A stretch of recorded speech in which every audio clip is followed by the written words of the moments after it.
working today, doing day to day, you make some ideas out of this to make money, which is what we're all here for. So there's tons of knowledge around by these rooms, of which one I learned about the gentleman putting this thing right here is MacCauley, who I'll introduce you in just a moment. But in the meantime, we have part of our legal counsel here. Sean, please. Okay, all right. It's good to be home. It's really good to be home. So this is my friend Terry. You may notice what Terry's wearing right now. Boo hiss, right? So Terry and I had a little wager on the game. And he lost. Because Notre Dame can't count to, I mean, I thought they were an institution of higher learning. It's supposed to be this, I mean, they can't count to 11. So, as part of the punishment, so to speak, we got to do a quick wardrobe change. So, Terry's going to lose what he's got on. Oh, it's going to hurt. Take it off. It's going to hurt. Public school.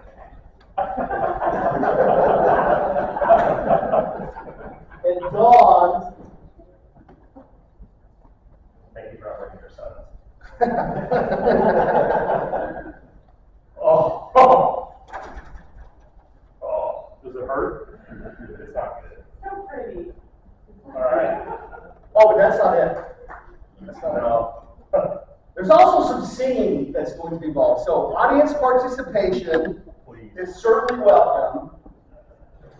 We debated, are we going to sing Fuck That Battle Cry or Carmen, Ohio? We decided we'll do Carmen, Ohio and really kind of just soak in audience participation in. Terry's been practicing all week. We sent him the lyrics, we sent him the tune, got him geared up. Not a big singer. You ready?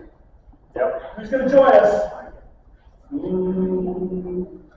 Oh, come, let's sing Ohio's praise and songs to alma mater raise, while our hearts rebounding thrill with joy which death alone can still. Summer's heat or winter's cold, the seasons pass, the years will roll. Time and change will surely show how firm the friendship. Oh,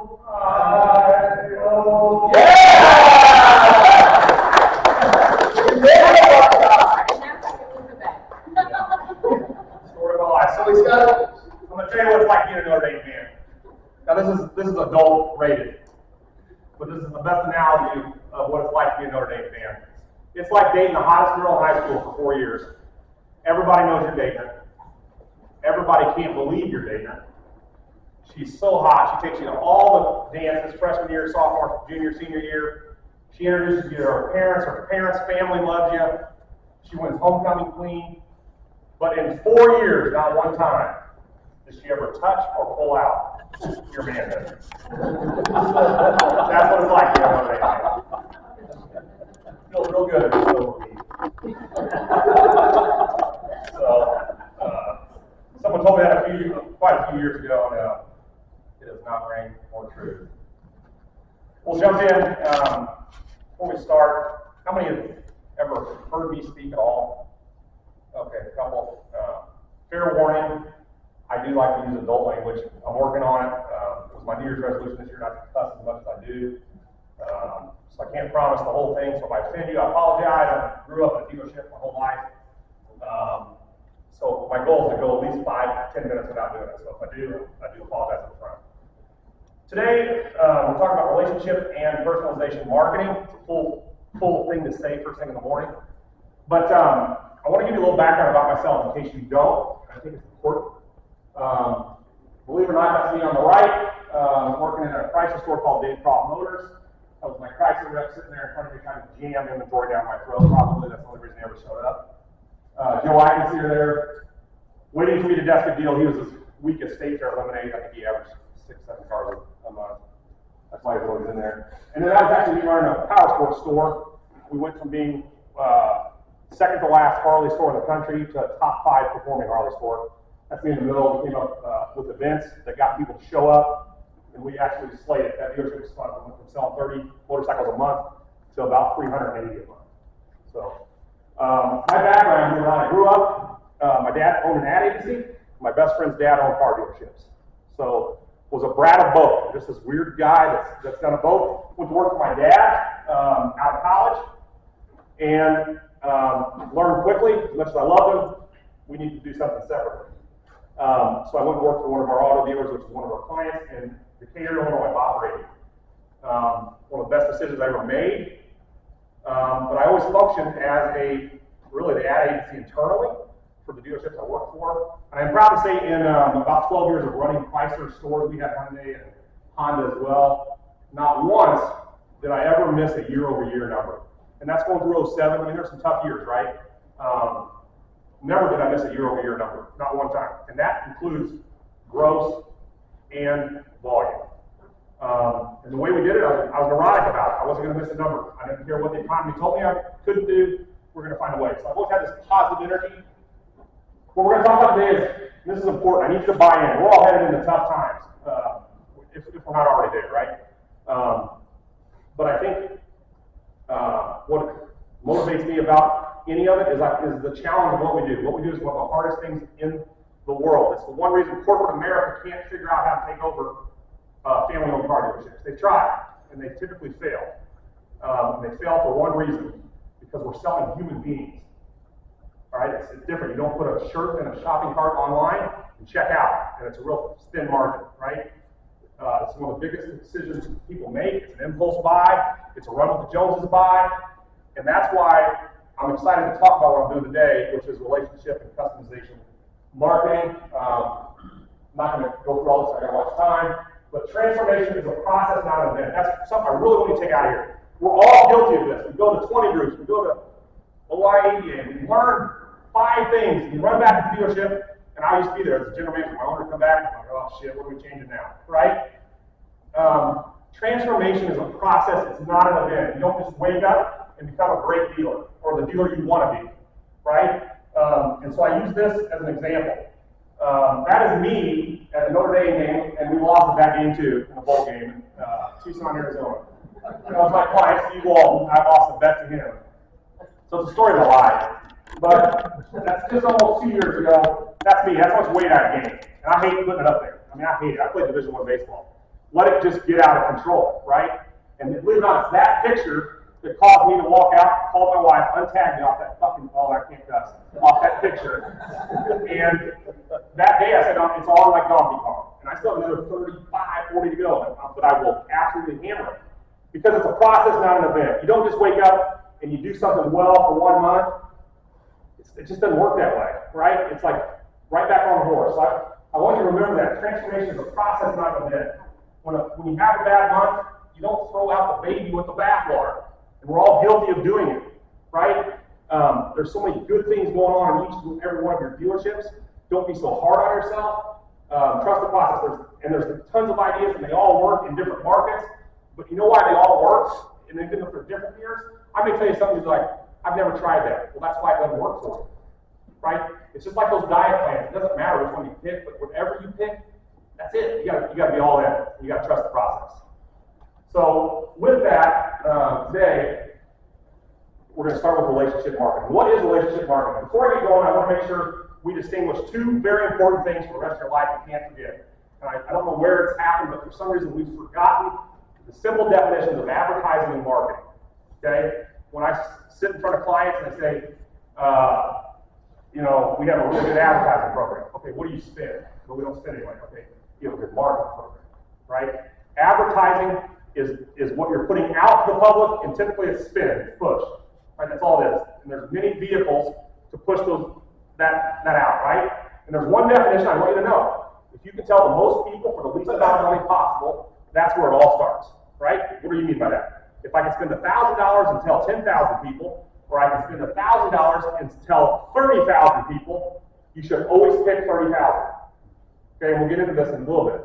And you're going to have people walk in, corporate America, here comes corporate America. They're going to convince you, no, just tell 980, because those 980 will convert better, right? We're all into conversions, and they're important, don't get me wrong. I'm not someone here telling you that conversion doesn't matter, but I'm telling you that, remember, it's transformation, it's a process, not an event. If you don't want everybody in your city to know who you are, what you do, and how to find you, and how good you are at it, then you're not dreaming big enough. Okay? There is value, whether you're a buy here, pay here store, and a guy with an 800 credit score, when he shows up at his local Thanksgiving party and his piece of shit, piece of whatever nephew who has bad credit and wants Uncle Terry to help him out, well, your brand might matter in those discussions in the family, right? How you're perceived by people, that might matter. What kind of relationship do you have with your community? I'm always upset when I see car dealers. Sometimes, I do see it, especially the apps owners. But when I see someone say, I ask, what do you do for a living? We're at the car dealership. My head goes down, right? Why? Well, when you buy your payer. Like, buy your payer is amazing. Let me tell you about it. Let me tell you what I do. Be proud of what I'm doing. Be able to eloquently explain it. From there, then we want to create this culture with your people. How are we going to build this relationship so that it permeates in everywhere in my dealership? And that was the one thing I wanted.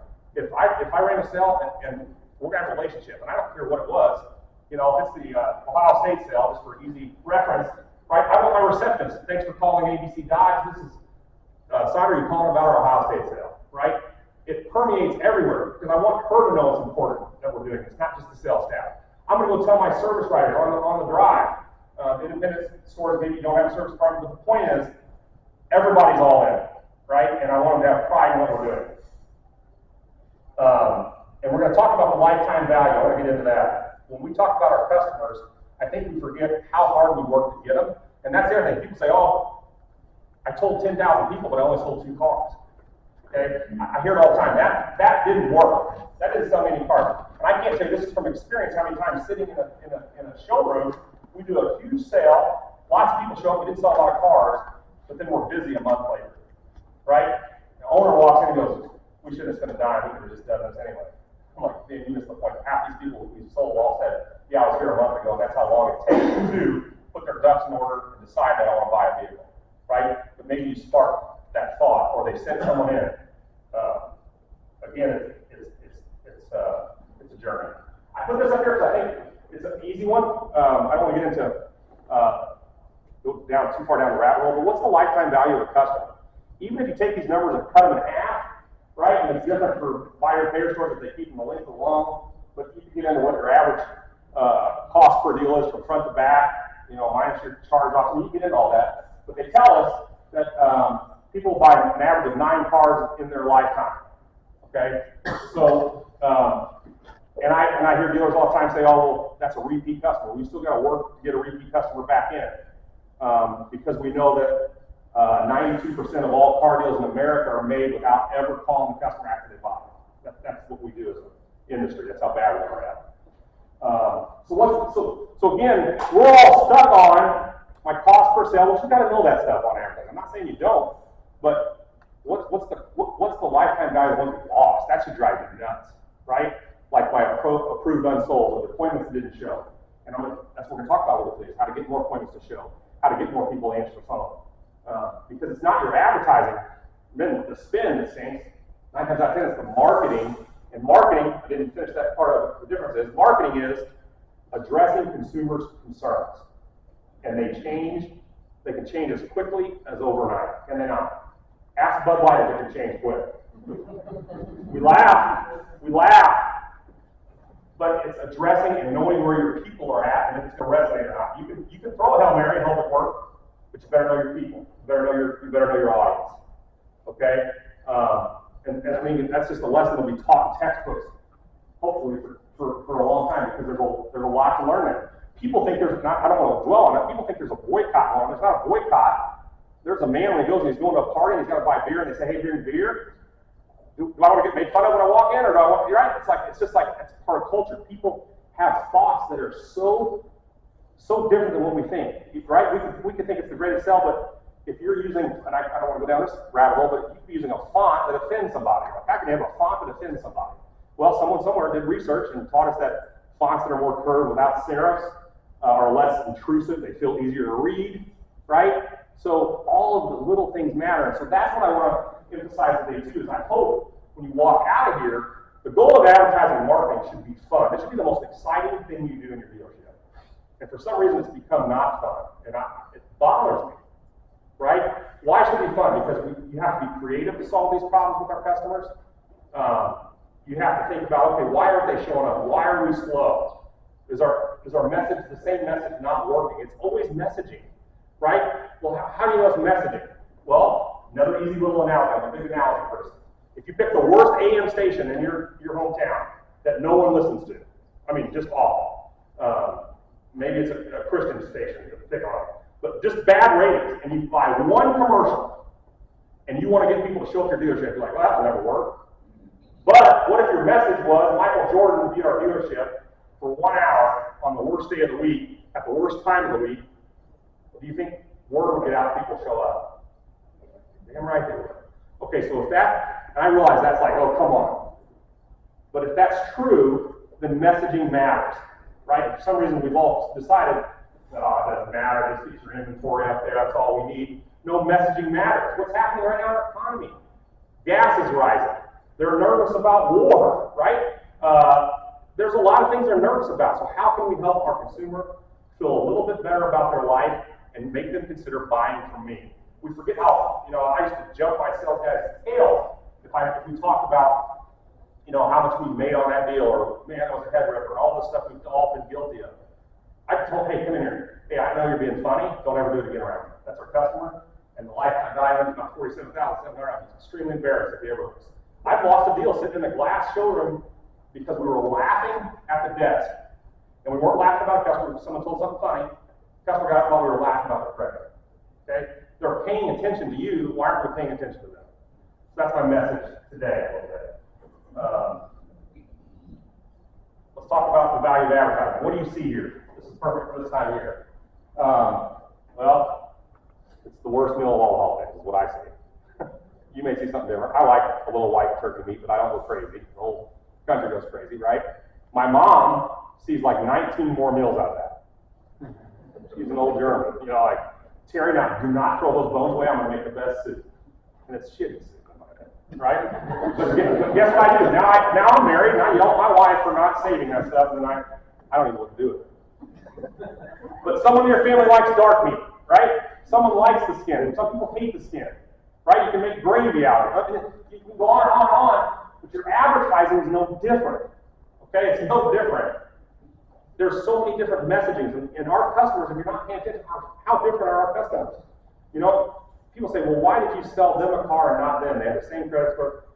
Well, go give me the deal jacket and I'll tell you. I'll tell you the story of that deal. How many of you can tell a story of every deal if you're looking at the deal jacket? I can't tell you the name of a customer. I'm bad with names. But if I flip through a deal jacket, oh yeah, I remember this. I remember the TO we took, right? Because every customer is different. They have different hot buttons, right? Hot buttons is what motivates someone to say, yes, I'll take it. And those hot buttons happen not just when they're buying the car. The hot button happens when I'm thinking about calling you back because you left me a message, right? You can hear me talk about this in here. No response is a response. If you call and leave a voicemail to someone and they don't call you back, how many of you get loud salesperson walk in your office and say, that was a bad lead, I've called 3 times, they don't call back? Take that verbiage out of your bad leads. You're like, there's no such thing. I just spent whatever I spent to get that lead. We don't know that it's a bad lead. They might have bought elsewhere and they're not returning your phone call, right? They might have came home and found out someone in the family has cancer and they just can't buy right now. Something catastrophic happened. That's how quick life happens, and we forget. And we just say, oh, I don't think it's a bad lead. Give me another agency. Give me better leads. Get the ones that are just laid down. We always want laid down. We don't want to work. And we've been spoiled the last 3 years with that. It's time to go back to work. It's time to go back to sell. The leaky bucket theory. So what is this? I'm not going to read it to you because we don't need to. But the point is, how many have CRM systems? Hopefully, everyone. If you don't, then you better have good index cards and notes because you're missing deals, right? Before I was blessed to get e-lead. I'll never forget the first time I got e-lead. I thought, man, this is the greatest thing since sliced bread. I'll get faxes. But because we used to use index cards and categorize them and try to, because I bought into the Joe Verdi, the 4590. Every customer, right, should get something in writing every 45 days and a phone call every 90. That's how you build a pipeline, not a pipe dream. Okay, same thing here. But how many different messages should we have in this leaky bucket? But all of you guys have one or two messages that your salespeople use every time for every customer, regardless of who they're calling. We hand them the orphan owners. Hey, this is Terry with ABC Motors. Just calling to see if you're in the market to buy a car. No one's calling. What if I just said, you know, I'm gonna think of something good. They're an orphan. They've lost their salesperson. Okay, I'm gonna come up with something a little better. Hey, this is Terry with ABC Motors. Listen, I'm calling you as a dealership that has been terrible. We don't even have the salesperson you bought a car from. If I were you, I'd never walk back in this dealership. But if you ever have the opportunity, I'd love to introduce myself to you because I've actually already been here 2 years. I plan on being a lifetime here, and I'd love to sell your entire family a vehicle. Please give me a call. If not, I get it. We don't deserve the call back. Okay? Now, it's a long one. You say, oh, they deleted you within seconds. Maybe. But it's still worth a shot. And then if I don't get an answer there, do you quit? Or do you send a text right behind it take your phone and flip it around. They all do it for TikTok and they do it for everything else. Take a message. Hey, this is Terry. I'm the guy that called. I told you I'm a professional. I'm not going to wear you out, but I want you to know someone at this dealership wants your business when you're ready to buy a car. Boom. Send it. It's determination. How bad do you want it? Right? If our kids want something bad enough, do they get it? Yeah, because they're the best salespeople in the world. Right? And sometimes from being a child to an adult, we quit asking because we hear no, no, no. And so the point is, you got to go back to fundamentals. Just like if someone's already heard me talk on this stuff, I love talking about it because my own people who we sell, we get better. I go back and I get a chart. God, pick something up. I remember, right? In spring training, baseball teams show up, they start hitting off a tee, and they're professional ball players. Why are they hitting off a tee? Because fundamentals matter. They don't ever go away. So trust your gut on some of this stuff. New customer versus returning customer. Probably move through this pretty quick. But again, I want you to walk out here going, yeah, we've got deals everywhere, and we think there's no deals around us. They're out there. And you don't have to spend a ton of money. When I talk about the spend, that's the luxury of growth, right? Transformation is a process, not an event. Hopefully you've got, I don't know where you're at in your growth as a dealership. Maybe you're struggling. You got to contract. I was telling someone in there earlier over breakfast, the beauty of our business is in a great economy, we can start hiring everybody and try a BDC if we've never tried it, right? But when it gets tough, we can dial it down and get it handled because there's deals that you decide to go get. But I got the rent up there. It costs 7 times more to sell a new customer, equating to about a 700% cost difference. Why is it more? Because what's the average closing ratio of a new lead? It's 8, 10, 11, right? 8% if they're a rookie, 12% if they're a pro. A new lead. So how expensive is that? But you're busy going, that was a bad lead, we spent for it. But you just don't, it's expensive to convert. We're going to get into that, what it looks like on the phone. 5% increase in customer retention can result in a 25% increase in profits. Okay, when someone looks at me and says, Terry, how can we get better? It's not, I can't just convince the public to come buy a car in a terrible economy. What I can do is get creative and find something that keeps you relevant in a tough economy. So while everybody else is contracting, you're picking up market share, right? What's market share? You guys, it's free information you get every month from your Secretary of State, right? I used to look at bought elsewhere or out of market, right? And we always think we're losing deals with the competitor out of, you're not. There aren't as many as you think if you start looking at the numbers. A couple strategies in relationship marketing. I just want to put this up here. I won't read every one of them. I think, again, I'm going to lost time. But the strategies are, if you're not doing all these things on the right, then you really need to consider what they're after, right? Are you texting all your customers? We tell people you have to make, it takes a minimum of 8 phone calls. Guys, the pros. Our team visits a lot of dealerships all year long. And the very best of the best, I'm just telling you, it's like, if you see someone great at something, don't you want to emulate greatness? I've been in the room, guess what, the ones that are killing it, they don't even want us to visit. They're like, hey, we're going to go back to phones. Like, they don't even give a shit. They're coming down, right? Like, but the ones that don't, hey, get to lunch with you, and they're hanging out, and you don't hear a single phone picked up. You just don't. You don't hear anybody going, making calls. It's just like everybody's hanging out, waiting for the next customer. So the difference between you're not a hen waiting for success, right? You can't just sit on an egg and hope it happens. So, loyalty program. Do you have a loyalty program? Well, I can't do that. Well, yes, you can. You have a loyalty program. I came up with this program when I stole it from Chrysler. We used it right from the start. Chrysler started it. It failed because no dealers did it. Most dealers don't. We just want to lay it down. But we came up with the right from the start program, and every quarter, if someone bought a car, we gave them a little appointment sheet. Hey, come to our showroom on this set date. and all we did was order pizzas, our service manager, if you have a service partner, or your sales manager, walk out and explain to them the program. Hey, you all bought from us. Here's our process.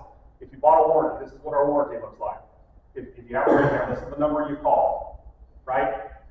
And that's what a great time to ask for referrals. That's how you build a relationship with your community. You know why you don't do it? Because you're scared to explain to somebody that a used car breaks down occasionally.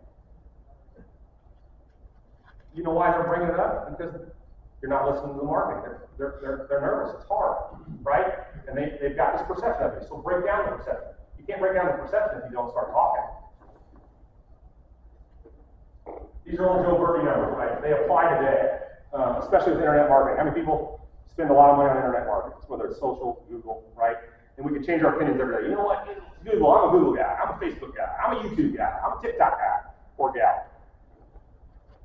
But these percentages still hold true and they don't change. When I was telling you 8, 10, 12, that's a fresh up. That's the closing ratio of a fresh up. What is a fresh up today? It's a lead. That's all it is, right? And guess what? When I get in their NEO or whatever they're using to look at the numbers, their closing ratio on all the leads, all the internet leads, is typically the great dealerships right around 12%, right? On all the leads, not the ones they decide what good leads. And it's around 8% on the ones that, and then I've seen them as low as 3 and 2%. Okay? Well, typically there's a process problem, there's a follow-up problem, and don't get discouraged with if someone, and that's something I hit on. It's really not part of my presentation, but it hits me. Think about what you're allowing our people to tell us. If someone searches, buy a car near me, or buy here, pay here, or a 2020 Ram pickup, and your ad comes up, and they read it, and all your competitors' ads come up, but they click on yours, and then they go to our crappy websites that take a while to load, that aren't mobile optimized all the time, but maybe you did a good job there, and they find your form, because it's hard to find the form, and they send you a name, email, and phone number, and then you're calling someone saying, those are bad things, you don't want those. Think about what that customer had to do to give you that information. It's not a bad lead. It's someone that was hot at the moment, and they talk to the wife, she's like, you ain't buying the car, dummy. Is that possible? Yes. So I need to see stuff in. So then we've got to talk about feedback ratios, closing ratios, referrals, right? Does your team work referrals? You need a different program for referrals. You've got to be more creative with referrals. You've got, and make it feel good. You know, I stole it from King of Cars, so I love it. I bought a gong at the Harley shop. I did, bought a gong. And every single time someone bought a customer, and I did. Ladies and gentlemen, can I have your attention, please? We had a showroom full of guys walking around in chats, you know. But I did it. And can I have your attention, please? Mr. and Mrs. Smith here just bought a Harley Davidson Street Glide. And the whole place went nuts, and they hit a gong. I even had a customer one time after sticking to it. First time I did, I go, this is the stupidest thing, why we're doing it. Transformation is a process, not an event. 2 years later, I had a customer pacing out front. I want to talk to the general manager. In walks my sales guy. I'm not talking. What do we just want? What's the problem? We're busy. They won't talk to me about that. They'll talk to you. They're upset. So just like any customer, you gear up. Oh shit, give me a cup of coffee. You know, you start twitching, thinking you're ready for a fight, right? You bring them in, sit them down. Hey, I'm Terry. What's going on? Well, we love our motorcycle. We think we got a great prize, but we didn't get to hit the golf. Get the fuck out of here. That's what you're saying. Sorry, I cussed again. Dude, we're going to hit the golf 3 times. You're so happy. But the point is, if you're not picking up those phone calls talking to an upset customer, sometimes it really is that simple. They just want someone to just agree with them sometimes. Just say, yeah, life sucks. Right? And make a connection with people. I can tell you tons of stories like that. I said 92%, so I'll leave without buying or being contacted, 90% of the people. So are you calling, this is relationship, are you calling the ones that didn't buy from you? Or do you have a bad attitude? Right? Why are you sitting in a meeting going, guys, today I want us to grab all our bought elsewhere in the last month, and that's all we're calling for the next 3 hours. And here's our message. Okay, why? Why, Terry? Because I want to win. I want to grow volume and gross every single year. And I can't sit here like a hen and hope to God I get some more laydown to walk in. No, so I'm going to call Mr. and Mrs. Smith. This is Terry from ABC Motors. I'm calling. I know you bought a vehicle somewhere else. I'm not mad about it. I hear great things about that dealership, right? And you're not the first person to buy from them, and not ourselves. If you do me a favor, I'd love to find out what we possibly did wrong. Was it price? Was it payment? Did I not call back? I just would love to know so I can grow. I've got 2 little kids at home that I'm raising, and I want to be one of the best salespeople in the world. If you do that, I really appreciate it. I would even love to sit, have a cup of coffee with you, that's fine, whatever, right? You can go on and on to be a human being, and guess what? They may not call you back, but they heard. And when they're ready, someone in their family's ready to maybe buy the next car, I know that 90% of the competitors didn't even call their own customer back. What are my odds of getting them back? It's better than not doing nothing. You ain't got nothing to lose. Go through these quickly. 5 E's of the customer journey. I like these because it does a good job of kind of telling you from start to that whole journey, where are they in your pipeline? I just want you to understand every single name in your CRM system is worth money. How many companies, if you own your company, how many companies want to sell you databases? You've got a database, you're like, yeah, I hate that, that sells a lot of wasted names. Look, that's what's worth money. That's like you guys in Silicon Valley, what's left of Silicon Valley, I guess in Texas now. Those databases, that's what business plans are. That's valuation, right? That's what companies are worth more. Enticing. How will future customers first hear about us? What's that first impression? Do your people have a shirt on with a logo? Do you have a guy working for you that possibly is an idiot when he goes out in public with your logo on it? Right? Is he checking out a grocery store on the way home? He just doesn't behave well. He's probably bad for your brand, or she's bad for your brand, right? Like, we don't know when a first impression happens, but they happen and they matter. Enter. When they do enter your funnel, when they finally enter, what impression are we creating? What's the value? Think of all the senses, right? Think of everything. Dealership. You guys know the hot buttons of the customer. You know the SUVs of selling. You know style and utility, value, performance, and safety. That's the 5 reasons people buy a vehicle. That's it. Anything in this world, whether you buy a tent or a home, they fall into one of those 5 buckets. If you don't know them, train your people on it. They will become better salespeople, right? So if you're talking about performance to a pregnant lady with 2 kids standing there, you're probably missing the hot button. Probably how to talk safety, right? Not the torque. or trust me, I told you my first dealership was in Central Illinois, and I know nothing about farming. I'm selling diesel trucks to farmers. I had to learn it, you know what I mean? Because those guys know every ounce of it. I'd be like, oh, it's kind of heavy, it'll hold it. And then somebody, dude, no, it's tear the transmission up. You're an idiot, Terry. Don't ever say that again. But I learned. Engage. And here's why you have to learn. Even that example I gave you, do I want one farmer telling 12 don't go there, they don't know anything about it? Like, that's how you spend all this money to get one person there, and if they don't buy. So my question is, why aren't we having more meetings, not beating up, and that can't be a beating up, but like training and learning and looking, what are our closing percentages on first calls? What's our referral rate? That's more important than your click-through rate, guys. No one in here is going to beat Google. It's an algorithm. It's AI. When I have people go, can you do a better job on Google? Like, yeah, try. But down deep, I'm like, there's just so much more to it. Engage. How does your interaction usually play out? Look at your people. Right? Think about how, if you have bad ratings on Google, right?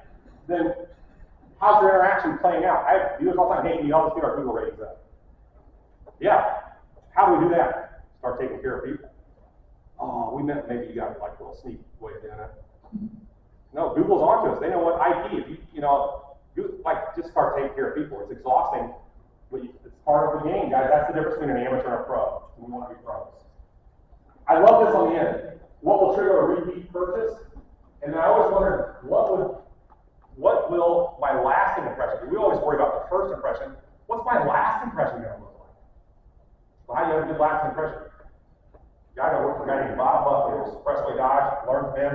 Then at my own store in Decatur, I had a meeting with my cleanup people, right? And I said, I want, when every delivery we do, you pull the car up, we've waxed it, we've done it all, it looks great. You are to hand the keys to the salesperson with them in there, we're going to deliver. You are then to be quiet, you're to have a chamois in your hand and a towel and a bottle of solvent, and that's it, you just shut up. Don't say a word, right? And some of you wouldn't send your cleanup people up there, and I know it's hard to find people, but get them a clean t-shirt. Ask them, man, I just want you to look clean when you walk up there. And don't say a word. People respect someone hustling. They're not going to look down on them. But if you're there and you're quiet, and when that sales guy's up there doing his walk around, he's doing a proper delivery, why aren't you? Show someone how to set their Bluetooth on a phone, whatever it is. I just want my cleanup guy standing there. And I want a sales guy to go, hey, walk around your car, if something you notice, my guy will try to touch it up for you. Guys, 90% of the time, no one says a word. There's always the 10%ers. That's the reason you guys won't do what I just was suggesting, because you're worried about the 10%ers. What do you do with 10%ers? rip their heads off, throw them in the corner, and never think about it again, because I'm in the business of selling 90%, right? So guess what? And then as they leave and pull away, we had it down. Like, I mean, we're good.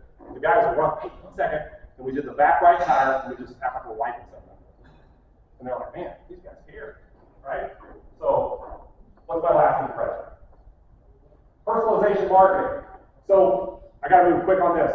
This is what AI is doing, right? We should have been doing this all along. AI is here to stay. People say, oh, AI is going to replace us. How many of you can already tell when you're reading an AI message versus a human message? We can't. Guys, anything that comes along, TV came along, you know, we got dealerships out of the newspaper. TV's going to do it all. You still have to be creative. Right now we're in Facebook and Google. Facebook does it. We got the AI. No, you still got to look like a human being. People are begging for authenticity, right? AI is great for suggestions, how to be smarter, and all those things. Then take it and make it work. But you want to personalize it. People are already doing it, right? If you're sending, like I told you, if you're sending me red and gray vehicles, you're sending the wrong color vehicles, right? I like green and blue and gold. But you've got to personalize your messages for everybody. Getting close to the end here. 4 types of leads. If you've heard me speak, I'm big on this. I learned this from Jordan Belfort on the Wolf of Wall Street. The real guy, not the movie. One of the greatest salespeople of all time. Once I understood this, I was mind blown. That's why I share it. I'll go quickly through it. Buyers are key. They're 10 to 15% of all your leads you get every day. What's a buyer need? Somebody knows who you are, knows where you're at, knows how to find you. They want what you sell, and they want it right now. That's a lead out, right? We all want more of those. Guess where your closing ratio typically lies on internet leads? 10 to 15%. Because the lead outs are coming in no matter what. Now, here's where your sales team and myself and all of us struggle. This is the real bad. It's the two in the middle. Mistakes is like me walking into Victoria's Secret. Something's fucked up with the matrix, right? I've got to be right? If I'm in there, it's like something went really wrong. Like, don't ask. But the middle is where it happens. Your salespeople are bringing in tire kickers 30 to 40% of the time.